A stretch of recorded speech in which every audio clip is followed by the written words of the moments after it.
জল মিশিয়ে সার্টিফিকেট হয়েছে জাল। আর গোটা রাজ্য জুড়ে এই সার্টিফিকেটে কত জাল আপনারা জানেন? যদি আমরা ধরি ভোটার নিরিখে, তাহলে প্রতি 4 জন ভোটারে 1 জন ভোটার জাল। আর যদি পার্সেন্টেজের নিরিখে আপনাদের বোঝায়, তাহলে 100 ভোটারের মধ্যে 25% ভোটার জাল।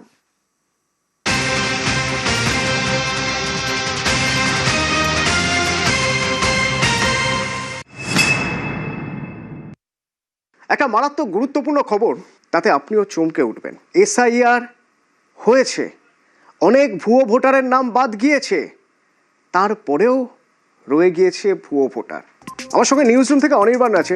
অনির্বাণ, একটু যদি আমরা সংখ্যাটা বোঝানোর চেষ্টা করি যে কত পরিমাণ এখনো পর্যন্ত ভুয়ো, মানে এসআইআর হয়ে যাওয়ার পরেও ভুয়ো রয়ে গেছে, ভূত রয়ে গিয়েছে, এই পরিমাণটা কত?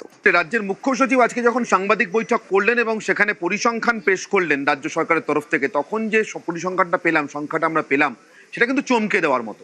এই ভুয়ো ভোটার যে এখনো রয়ে গিয়েছে, এবং শুধু ভুয়ো ভোটার নয়, এই ভুয়ো ভোটাররা কারা, নির্দিষ্ট করে সেই ভুয়ো ভোটাররা যারা জন্মের শংসাপত্র মানে বার্থ সার্টিফিকেট জাল করে থেকে গিয়েছেন। জাল কিভাবে করলেন?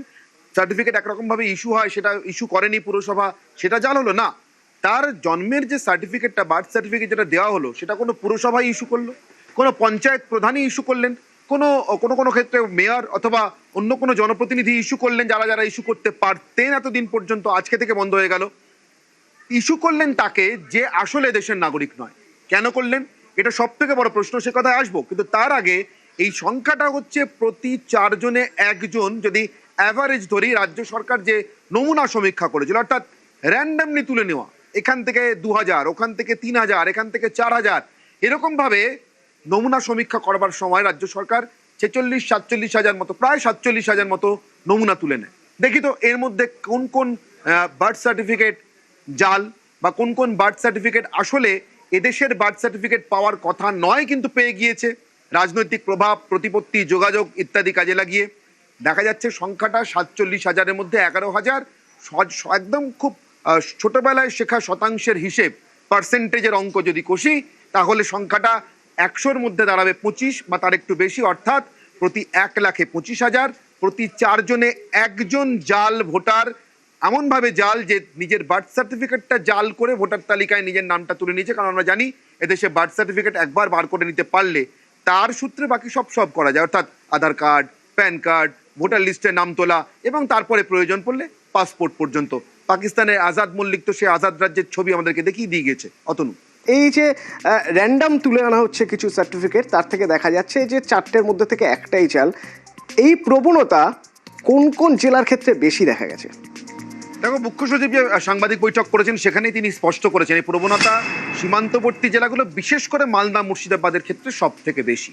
মালদা মুর্শিদাবাদে এসআইআর এর সময় কি কি ঘটেছিল, মালদা মুর্শিদাবাদ ছেড়ে দাও, কিভাবে জালটা থেকে গেল অতনু। হঠাৎ করে রাজ্য সরকার এই জাল খোঁজার, মানে বার্থ সার্টিফিকেট এদেশের পাওয়ার কথা না কিন্তু পেয়ে গিয়েছেন, পাইয়ে দেওয়া হয়েছে, এটা খুঁজতে নামলেন কেন? কিসের জন্য নামলেন? এসআইআর ঘোষণা হলো, ভোটারদের ভোটার তালিকা থেকে শুদ্ধ ভোটার তালিকা তৈরি করা, অর্থাৎ যেখানে একজনও বিদেশি অনুপ্রবেশকারী ভোটার থাকবে না, মারা গিয়েছে এমন ভোটারের নাম থাকবে না, স্থানান্তরিত হয়েছেন অন্য জায়গায় থাকেন, এখানে আর থাকেন না এমন ভোটারের নাম থাকবে না।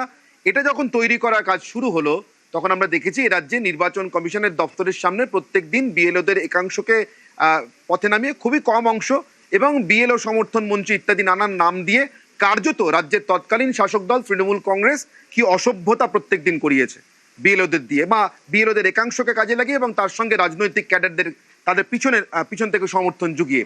এটা করানোর কারণটা কি ছিল?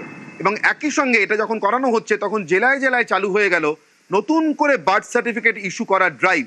কলকাতা পুরসভা এমনিতে 10টা 5টাই তারা ঠিক করে কাজ করে বলে অতি বড় 70 অপবাদ দিতে পারবে না। সেই কলকাতা পুরসভা সকালে খুলছে, রাত 10টা 11টা পর্যন্ত রাতারাতি বার্থ সার্টিফিকেট ইস্যু হচ্ছে ব্যাক ডেটে, অর্থাৎ যে মানুষের জন্ম 1980 সালে, সে তার বার্থ সার্টিফিকেট ইস্যু হচ্ছে কলকাতা পুরসভা থেকে 2026 সালে। যার জন্ম 1990 সালে, তার বার্থ সার্টিফিকেট ইস্যু হচ্ছে গঙ্গারামপুরের কোন একটা প্রত্যন্ত গ্রাম পঞ্চায়েত থেকে 2026 সালে। গোটা রাজ্য জুড়ে এই চক্রটা একসঙ্গে অ্যাক্টিভ হয়ে গেল। কেন? রাজনৈতিক দল, শাসক দল তারা চেয়েছিল এই চক্রটাকে এইভাবে অ্যাক্টিভ করে ভোটার তালিকাকে এমনভাবে নিয়ন্ত্রণ করতে যাতে ওপার থেকে আসা, বাংলাদেশ থেকে আসা অনুপ্রবেশকারী বাংলাদেশি ভোটার থেকে যায়, জাল ভোটার থেকে যায়, যাদের এই ভোটার তালিকায় নাম থাকার কথা না। এবং থেকে গেলে তারা কি করবে, সব সময় শাসককে অনুগ্রহে থেকে যাওয়া লোক শাসককেই ভোটে অনুগ্রহ দিয়ে থাকে। অর্থাৎ